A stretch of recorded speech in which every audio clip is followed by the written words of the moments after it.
Fyrstu æfingu lokið, hvernig líst þér á aðstæðurnar og standið á hópnum? Já, aðstæðurnar hérna eru náttúrulega bara frábærar, það er fyrsta flokks og veðrið frábært og þannig að það fer virkilega vel okkur hérna og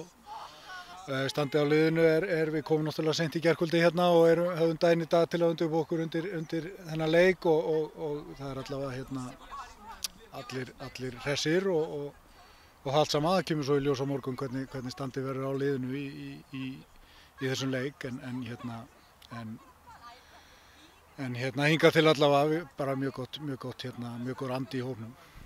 Fyrsti leikur á morgun þar sem þið mætið Kanada, eitt sterkasta lið heims. Hvernig svona líst þér á leikinn? Jú, mér líst bara mjög vel á hann. Það er rétt sem þú segir að Kanada er með frábært lið og verður virkilega gaman að spila á móti þeim að ljósta að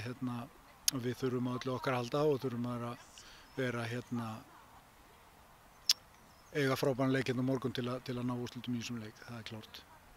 Annar leikurinn sem þú tókst við eftir, fyrsti leikurinn góður sigur á móti Skotum, má búast við einhverjum miklum breytingum á annaðhvort liðinu eða hvernig þið spilið? Nei, ég á ekki von að við gerum miklar mannabreytingar í þessum leik en einhverja þó og áherslurnar í sjálfu sér eru þær sömu. Við ætlum að reyna að fylgja eftir góðum leik á móti Skotum og höfum svo sem ekki haft mikinn tíma til þess að breyta miklu heldur, þannig að við erum svona að reyna að taka upp þráðinn frá því í janúar og byggja á því sem við gerðum vel þar og laga kannski það sem hefði betur mátt fara þar og ég á vonaði að vonast til þess að við náum að gera það en svona stórar áherslubreytingar á taktík liðsins eru ekki miklar á milli þessara tveggja leikja.